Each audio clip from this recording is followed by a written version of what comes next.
Équipe de France de basketball. Ang France Men's National Basketball Team may palayaw na Les Bleus o the Blues, kumakatawan sa France sa internasyonal na basketball. Pinangangasiwaan ito ng French Federation of Basketball FFBB. Sumali sa FIBA noong 1933 at kasalukuyang nasa ikalima sa FIBA World Ranking. Sa buong kasaysayan nito, ang pambansang koponan ng basketball ng France ay nakaranas ng maraming ups and downs. Ang mga yugto ng panahon kung saan nakakuha ng mga medalya ang pambansang koponan ay medyo unpredictable. Ang kanilang panahon sa entablado ng mundo ay nagsimula noong huling bahagi ng dekada 40 at unang bahagi ng dekada 50. Sa 1948 Olympics sa London, nanalo ang koponan sa pangunguna ni Robert Busnel ng Olympic silver medal. Ang unang Olympic medal sa kanilang kasaysayan, pumangalawa lamang sa Estados Unidos. Kasunod ng Olympic medal na ito, ang France, sa pangunguna ni André Vauchercy ay nanalo ng 3 magkakasunod na medalya. Kabilang ang silver sa Eurobasket noong 1949, at bronze noong 1951 at 1953. Sumunod na taon ay hindi gaanong mainam ang kanilang lagay.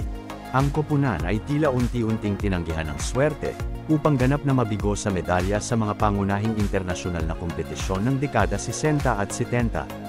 Ang dekada 80 naman ay nagpapakita ng pagbalik ng France sa international na labanan sa pangunguna ng mga French basketball icons na sina Richard Dacourt, Stéphane Ostrowski, at Hervé Dabuisan, na qualify sila sa World Cup noong 1986 at sa Olympic noong 1984.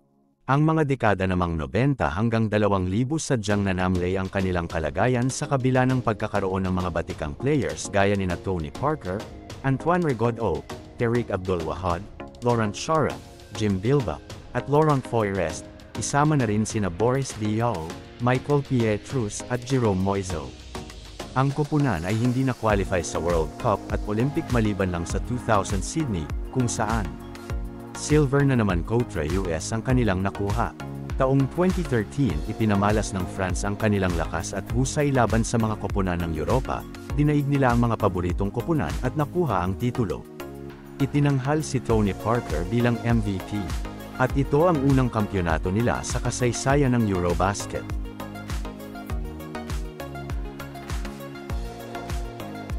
Sa kanilang pag-iral nakapagtala sila ng 3 silver sa Olympic Games, 2 bronze sa FIBA World Cup, 1 gold, 3 silver, 6 na bronze sa Eurobasket. 10 taon ang nakalipas, atin.